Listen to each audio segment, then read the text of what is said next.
Team owner Dom Paynos to bring the 24-hour cars to the United States. Paynos has already created his own French chateau, Elan and vineyards in the hills to the north of Atlanta, and is now host to the first event of his planned American Le Mans series, matching Le Mans sports prototypes against GT cars, all to ACO regulations. Atlanta, of course, is America's major airline hub and was home to the 1996 Olympics. And to this race come both of Porsche's 1997 and 1998 Le Mans winners at the 2.56-mile roller coaster. On pole is this year's Le Mans winner in the factory Porsche, Scotsman Alan McNeish. Obviously, we're on the other side of the water, and Porsche Cars North America have been a big supporter of this event, and I think it's very true and very fair in the direction that it's going. The pole position's one thing, but we've got to finish the race, and that's 10 hours ahead of us. It's going to be a long fight. Incredible qualifying yesterday, and I know that you're a big fan of this track now, but it has its moments, eh? Oh, it definitely does. It's a very, very difficult track, and the car actually takes off on certain occasions. The front wheels took off yesterday, and then the rear wheels took off after. I was a little bit worried, but we managed to grab the pole as well. Remember that comment about taking off? Sports car pole goes to Lister Ferrari. Daytona 24-hour winner, Sebring 12-hour winner. How about the Petit Le Mans? Well, we had Watkins Glen before, the 6 hours. This is the fourth one. Well, we don't know. I mean, it's a long race, and a lot of competitive car, you know, the Porsche factory, and some of the Ferraris also very fast. It will be a tough race because Road Atlanta is quite difficult for the tires, for the car and for the driver, and hopefully it will be a nice and smooth race. Well, heading the Yerst Porsche squad is 97 Le Mans winner Stefan Johansson, third fastest overall. Well, we're hopeful we can do well, of course. I think we have a pretty good race car, so, you know, I think the winner will be the one who stays out of trouble the most, I think, around here. But a good fight in qualifying yesterday with the Didier Taze Ferrari. Is that showing how the race is going to go, do you think? Probably to some degree, yeah. But, you know, so, I mean, I think, you know, it's a long race, and I think a lot of things can happen. How do you like the track? Beautiful. Great. Well, Ferrari's Wayne Taylor, 1996 WSC champions, fighting for the 98 sports car title.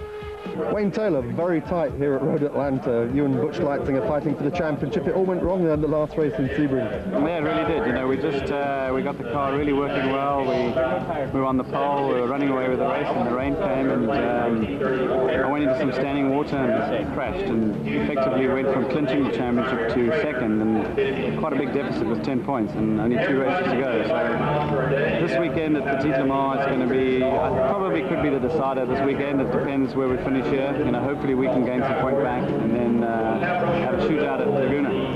You were third here earlier this year. I know you like the track. Everyone loves it. All the drivers have been so complimentary about the work Paynos has done as well. How's it to race for 10 hours here, though? It's going to be different than any other long distance race. It's much more demanding here than any other track because there's really no time to rest. But again, Don Paynos has done, I don't know anybody else could do what he's done here. It's just fantastic, and to have European involvement and the whole feeling of Le Mans, great to be in America. Well, the South African's protagonist is Riley and Scott driver Butch Leitzinger, who leads the series by 10 points. His own Dyson team is boycotting the race this weekend, so he's joined one of the other cars, North Carolina Turkey team.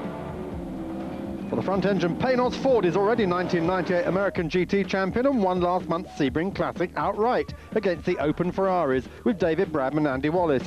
Dom Paynos would love to pull it off again here at his own track. The Paynos team's also debuting its hybrid electric car with John Nielsen driving. We first saw it in Le Mans pre-qualifying. Well, this is a brand new sort of technology that is being debuted now in racing, and it's interesting.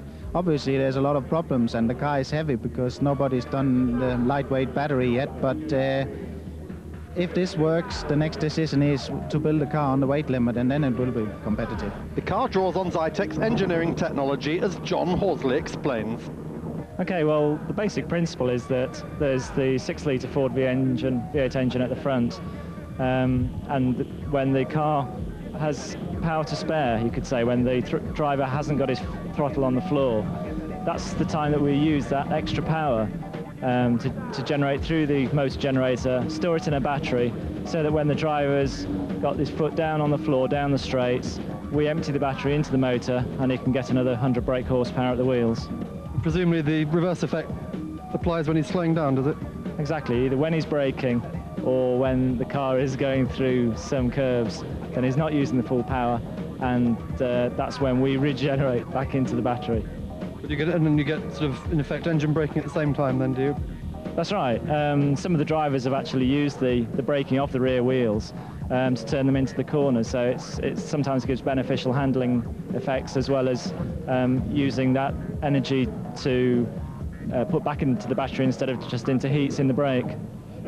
But it doesn't all go as planned. Nielsen dumps all the electric car's oil and teammate Johnny O'Connell crashes the regular number 5 Paynos on it. Happily, he's unhurt. You know, you hate for stuff like this to happen because, boy, it would have been nice for them to get a good night's sleep. But, you know, it's, you know, the nicest thing is that, you know, their main concern is that I was okay. And, you know, I was just disappointed because, you know, it means a lot of work to them. But, you know, this is an important event. Hopefully we'll get the car back together and be out there tomorrow. But fastest GT2 runners Dutchman Cor Oyzer in the Rainbow Warrior Marcos. Yeah, it's a really fast track here, and there are corners which you can't hardly find in Europe anymore. The safety is sometimes a question, but it's a really driver circuit, so I enjoy it a lot. You've been on the limit a lot. We saw the little bit of damage on the car, but you're really exploring just how far you can go here. Yeah, especially in the dark, it's very difficult here because corners are, you know, in a dip, which your lights are basically shining in the woods, where there's no road. So you have to go blind into a corner, and you know, if you miss the apex by a meter, you're basically off. And the cars are so low, so you damage immediately your nose and the other parts. Cor, you've bought the Marcos International team over, including the truck. That's something, all the way to America. Yeah, it's very special. We had a deal going on with FIA and this organization, the American organization here. We enjoy it a lot here, and we try to run here with one car, and maybe for next year we're going to enter a car here if it's possible, if the regulation suits our car. We want to do Daytona, so it's a good taste for the first time in America with our car. Dunlop tires this weekend, how are they performing? Yeah, fantastic, of course. We are on pole again. I think it's the 6th time this year. The development of the Dunlop tires are going very fast, rapidly, and you know, we are really competing against the big companies like Michelin, Goodyear, Pirellis, and I think we are one of the best on the moment, and there's more to come, I'm sure about that, because they do a great job. But they do need to convert those poles into a victory. This is my team. Well, another FI regular, Conrad Porsche, is second fastest. There's the car with Frans Conrad and fellow Dutchman Jan Lammers. That, of course, is Cor Oyzer's fellow Dutchman, Jan Lammers. But Conrad's other car is further back after Peter Kitchak had this qualifying smash. Amazingly, the team repaired the car on Friday night, ready for the Saturday morning race.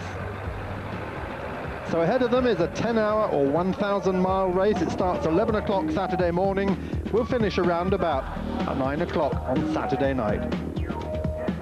All the major teams are there, and no less than 4 Le Mans 24-hour winners will be taking their seats on the grid.